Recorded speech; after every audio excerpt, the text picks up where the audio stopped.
Guys, welcome back to the podcast. In today's episode, I've got a bit of a client case study that I know a lot of people will be able to relate to their situation.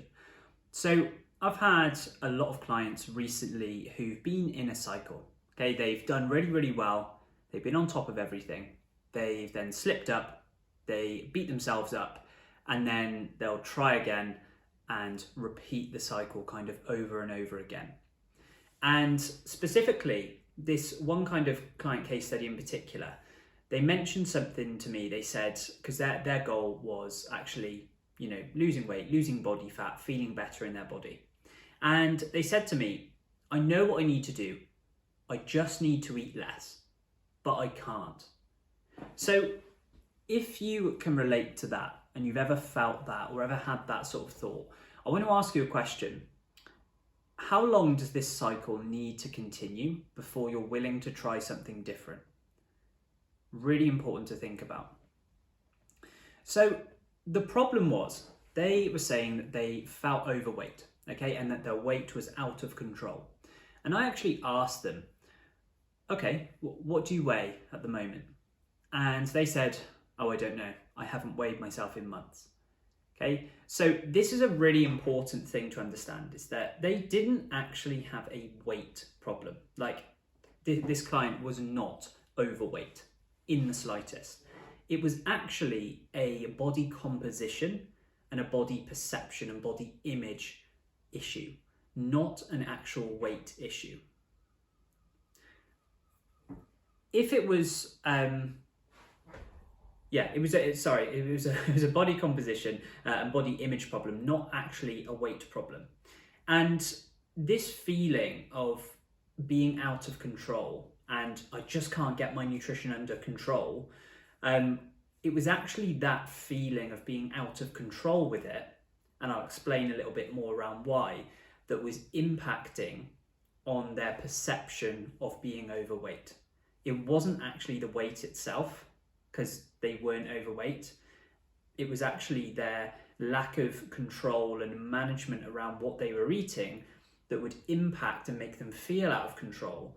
And body image and how we feel within our bodies is based on perception. And often if our most recent behavior has been something that has been out of control, that hasn't nourished our body or allowed us to do something that we really want to do, then our perception will be lower. So like if you go out for, a night out and you have a few drinks and then you wake up in the morning and you're like, oh, I feel gross. It's like, yeah, okay, you will probably feel a bit gross because your perception of it is because the most recent thing you've done has not been helpful to your goals.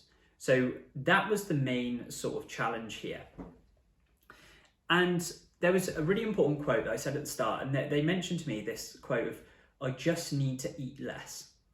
And I actually completely disagreed. And here's why. There is a big difference, okay, between physical hunger and emotional hunger.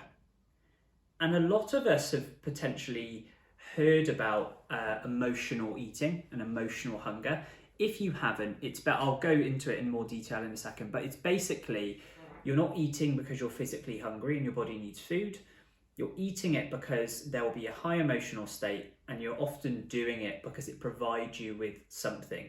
Often distraction or comfort tends to be the most common thing. So like say if you're stressed and you end up putting on weight, it's not necessarily because you're physically hungry, it's because your immediate reaction to try and soothe that comfort is to cope with food. Okay, and if you don't have other coping mechanisms, then that's how you can kind of eat when you don't need to, and then put on weight over time. That's basically it. But not a lot of us actually consider our physical hunger, or even understand it, or even have any sort of awareness around our physical hunger cues. Like, when am I actually hungry? And if we don't have that around when am I physically hungry, it's very hard to kind of give yourself permission to eat, especially if your goal is weight loss or if your goal is fat loss, because you need to be in a calorie deficit or an energy deficit consistently over time. And that means where you're consuming a little bit less than what your body is actually burning off. You have to achieve that principle in order to do it. So it seems like, oh, I need to restrict, because you will need to reduce calorie intake, but that doesn't mean you need to restrict food intake, and I'll explain more about that in a second. But it's often this lack of understanding around physical hunger cues, when it is actually a good idea to eat some food, that can create the stress. So I want to kind of talk you through a little bit, and hopefully this will be very, very eye-opening for you, and you might have some kind of light bulbs going off in your head. So what's the difference between physical and emotional hunger? Well, physical hunger includes symptoms like this: a grumbling stomach, low energy, poor concentration, likely a few hours since you last ate, usually a less specific desire for food. You're not actually looking for a specific taste. Anything will do. Irritability, okay, slower onset, but you might have been too distracted by whatever you were doing to actually notice the onset. Those are physical hunger symptoms, and if you experience those sorts of things, then you are just hungry. Your body is saying, for God's sake, eat some food, okay? They are physical hunger cues. Now, emotional hunger cues are very different. Emotional hunger cues might be as follows, or symptoms.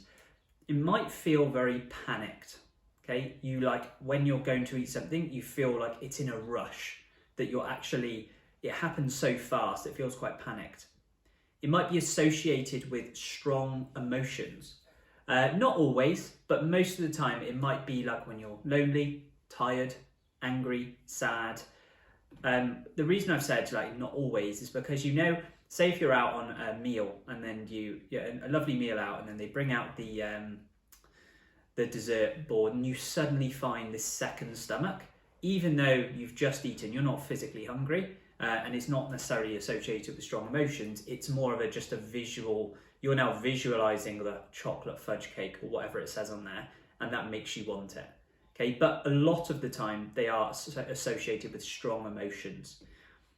This occurs regardless of when you last ate. Okay, it doesn't matter if you have just finished your meal, emotional hunger things will recur regardless. Okay, regardless of if you're actually hungry or not.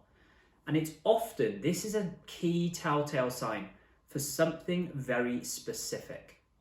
Okay, something very specific. How many of us have finished a meal and thought, oh, I just need that little something, and you're searching for that little taste. Okay, it can often occur very rapidly. It's not very slow onset, and will often be seeking comfort or distraction. Okay, you might be incredibly stressed and you need something to just give you a bit of comfort. Now, listening to those two lists, it would be really interesting for you to have a little think about which one of those might resonate a little bit more. It might be a combination of both, we will all experience both. But there might be one that's actually, you resonate with a little bit more, and you can kind of think of those symptoms and be like, oh my God, that is me. Just have a sip of water.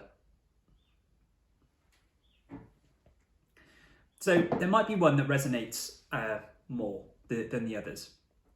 But if I just go back to the example that I was talking about this client, their quote to me was, I know what I need to do, I just need to eat less. But that was not the answer, because the symptoms they were experiencing were physical hunger symptoms. Okay, they were physical hunger, not emotional hunger symptoms. They were physical. So if they had just said, I just need to eat less, then those symptoms of irritability, grumbling stomach, low energy, poor concentration, less specific desire for food, they would have been exacerbated if they continued to try and eat less, and it would have gotten worse, and then they would feel more out of control. Okay? Now, it did have an emotional effect, because naturally, if you're underfueled and you have goals of looking after yourself, building a great physique, fat loss, all of that, and then you have a time where you don't eat something that aligns with that and you feel out of control with it, naturally that can cause some frustration. Why did I do that? That can cause, sadness, because you're like, oh God, it's happened again. But the underlying issue, so it had an emotional effect, but the underlying issue was not emotional eating. The underlying issue was actually physical hunger, because they were over restricting. Because they were having so little food, it actually was causing physical hunger. And because there was a lack of awareness or understanding around these physical hunger cues, they weren't giving themselves permission to eat and listen to their body and what it was telling them, which then caused this feeling of later in the day. They might be all right for the first few days of the week as well, but later in the day and later in the week specifically, and especially when you go out on social occasions where you're in a hyperpalatable environment, excess and indulgence is kind of encouraged in a way. You then are so underfueled, you are so out of control, it just feels absolutely overwhelming. But the underlying problem was genuinely physical hunger.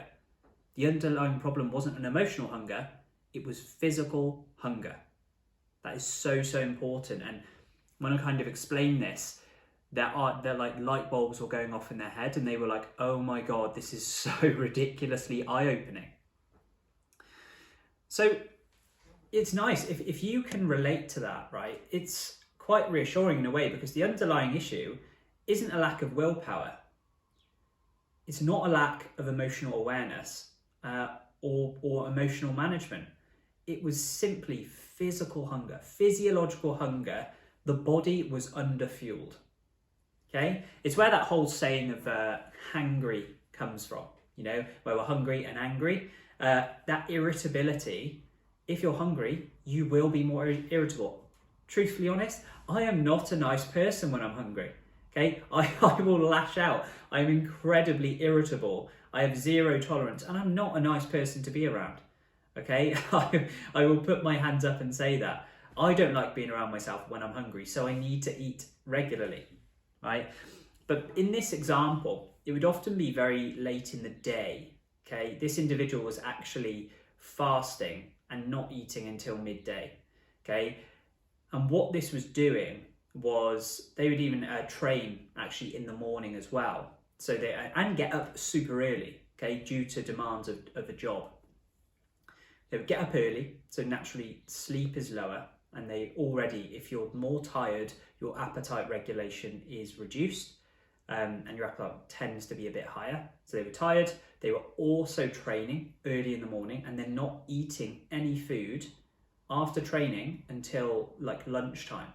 Okay, so naturally there's a big void there, and there was over restriction. And it wasn't a conscious over restriction. It was a lack of understanding around their hunger cues and how much they actually needed to eat and what they were asking of their body. It was the lack of understanding around that was causing the over restriction. But then it would often get later in the day, evening times, especially later in the week as well. This actually built up and would build up. They'd be fine Monday to Wednesday, but as the week gets on top of you, you're a bit more tired by the end of the week. It was even worse on the weekends. So weekend evenings were like really, really hard to navigate. Because when you over restrict, you will rebound and you will overindulge. Okay, if you drastically try and cut something, there needs to be some sort of rebalancing and rebound effect. Now, when it got late in the day, regardless of what it was, okay, remember this is a really key telltale sign. It wasn't a specific taste or a specific texture or anything thereafter. They had begun to start sort of cut out specific foods because they thought the specific food was the problem. But then actually, upon digging, they'd cut out 3 of their favourite foods because they thought the specific food was the problem. But it wasn't. Regardless of what it was, the problem was it was underfueled. They were underfueled. So they weren't able to regulate their appetite, and they were always going to feel out of control because they were so underfueled throughout the day. And that's what was happening here. So that's really, really important to understand, guys. And hopefully just listing those symptoms around the physical hunger and emotional hunger, you will likely experience both. Okay, we all will in different situations. But if you can understand the difference between what is going on, you're able to listen to the demands of your body and actually give it what it needs, not ignore it. Okay, you don't ever want to ignore it. And so here's what we did. Okay, after kind of explaining and teaching that and like their understanding improving massively, we've gone from fasting, okay, only eating between like 12 and 8, which I never actually suggested to them. It was something they picked up and they wanted to do it. And this is the really one big thing that I've learned about coaching and working with people, is that I cannot always just tell people what to do. If I disagree with them on what they're doing, I made this mistake in the past. One of the worst things I can do is just go, oh no, why are you doing that? That's wrong. That is going to cause resentment within a coaching relationship. So I never actually told them to do this. I've never really thought it was a good idea, but they did. They were incredibly invested in it. And sometimes one of the most helpful things I can do is be there and be like, look, there is going to be a challenge down the line. I know it's just kind of a matter of when, but we have to sometimes make our own mistakes to learn the lessons. And patience is one of the biggest things that I've had to learn. And I will always ask questions to kind of challenge people's thinking, but simply they weren't in a position to challenge it, okay? It was given them what they needed in some sort of way. But yeah, I just kind of wanted to explain that. So as part of the coaching process, I do have to sometimes allow people to make mistakes. I always need to allow people to make mistakes. I cannot, in order for me to kind of empower individuals, I cannot give them the answers every single time, because then they become reliant on me and they never learn anything. My goal is to give you kind of full autonomy over how you look, how you live your life, how you feel every single day of the year for the rest of your life.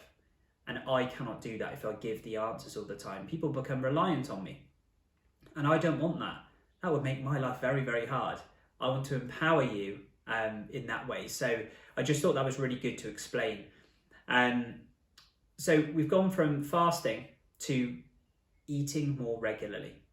Okay, from only having 2 meals a day and having long periods of time where you're not consuming food, we've gone to eating more regularly. We're now focusing on listening to hunger cues. Those things there that I listed out, irritability, poor concentration, low energy, few hours since you last ate, those are all hunger cues. Removing food rules, okay, this is a really big one.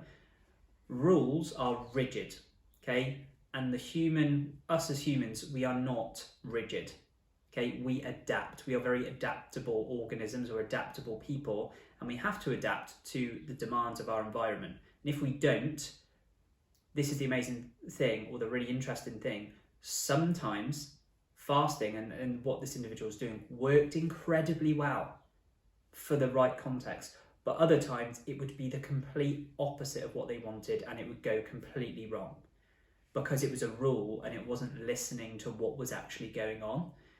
If you've listened to other previous episodes, I speak a lot around intentions and setting intentions rather than having a routine, because intentions allow you to listen to what's going on and make sure it's aligned with where you're at. So in this situation, removing the food rules of only eating, say, between 12 and 8, it's going to be uncomfortable for them. Completely appreciate that. And I did kind of set the expectation with them. It will be a bit of a paradigm shift. You know, you've kind of done it this way for a long time. But we've removed food rules and we're starting to eat like 3 proper meals a day.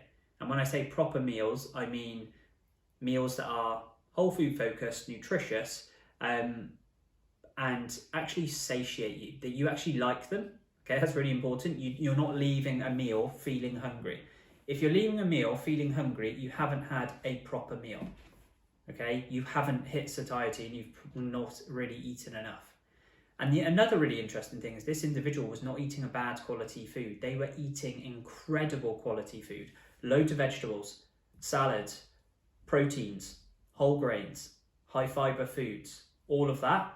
They just weren't having enough of it, and they were shying away from things like carbohydrates, which you need. Okay, if you're trying to train, you need to have fuel on board, and there just wasn't enough of it.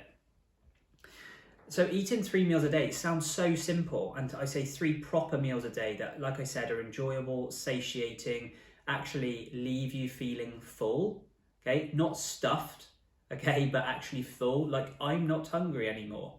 That's a proper meal. Hardly anyone does that. Literally every single time I onboard a new client, 9 times out of 10, in their onboarding questionnaires, we have like a nutrition audit where I get them to describe everything. And one of the key things is, yeah, I didn't eat breakfast. I just go into the day and, I didn't have time. Or, yeah, I just grabbed a piece of toast. Okay. I grabbed one singular piece of toast with either nothing on it or they spread a bit of butter. Okay. That is not a proper meal. Okay. And this whole thing of like breakfast is the most important meal of the day. I've gone back and forth in that over time. I'm never going to say a blanket statement like that, but in this context, in this situation, for this individual and what their problems and goals were, it was very important to have breakfast and eat more regularly because we needed more fuel on board so the appetite regulation was better and then they feel more in control. Okay, really, really important. One of the biggest reservations people have around eating more regularly is that it's going to cause you to eat more. Okay, that it's actually going to cause you to eat more food. That is not the case. Okay, that is not the case. You're going to eat, just because you need to reduce calorie intake, it doesn't mean you can't eat more food. This is where changing what you are eating is so beneficial. If you focus on more proteins, focus on more whole grains, whole wheat pasta, whole grain bread, potatoes, sweet potatoes, things like that, and more fruit and vegetables that are super high density. You can eat a lot of them, a lot of volume of food that actually fill you up, loads of vitamins, loads of minerals, loads of nutrition in there. If you focus on including more of those, you can actually eat a lot of food. You could have a whole plate of food like that compared to a goo cheesecake that's this big. That is less food, but that's way more calories. Okay, you don't need to eat less food, you need to eat less calories. And that is why being smart around what food you're eating is so, so important here. So the big reservation that tends to come, and was here naturally, and I completely understand that, is if I introduce more food more regularly, I'm going to eat more. You're going to eat more food, but you're not going to eat more calories. Because when you or not necessarily, okay? When you over-restrict, like I said, you think, well, I need to eat less and move more, okay? That's what I'm doing. But if you're eating considerably less than what your body actually needs, your appetite will be so crazy and you will be so ravenous that when you then get to the evenings or some sort of social situation, it is impossible for you to have any sort of intentional, any sort of self-control, because it's not about willpower anymore. It's not about self-control. It's literally about you in survival mode. You need fuel. That's why it will be out of control. And it tends to be exacerbated and become more apparent when you're in a social situation or you're in an evening out, for example. People will feel, I need to manage my evenings out more. That's not actually the problem. The problem is that you're not managing the rest of your day's nutrition. So you're putting yourself in a hyperpalatable food environment where excess and indulgence is kind of the norm. And you're going into that physically hungry, physically underfueled. So it just exacerbates the problem and makes you completely feel out of control to do it. I actually went the other night to Zizi's with Connie and a couple of our friends. We actually did an engagement photo shoot and then we stopped there on the way back. That was a different experience, but it was a lovely sunny evening. Anyway, we went to Zizi's and I was very, very hungry. I had insane physical hunger cues. I was very hangry, very irritable, poor concentration, low energy before we went. So I made something before I went to take that away. I was then fine, but I actually went it was actually about probably 9 o'clock by the time we got there. And I got to the menu, I was looking at the menu, and I was like, I could eat food, but I was not hungry. I was not ravenous, I was not starving.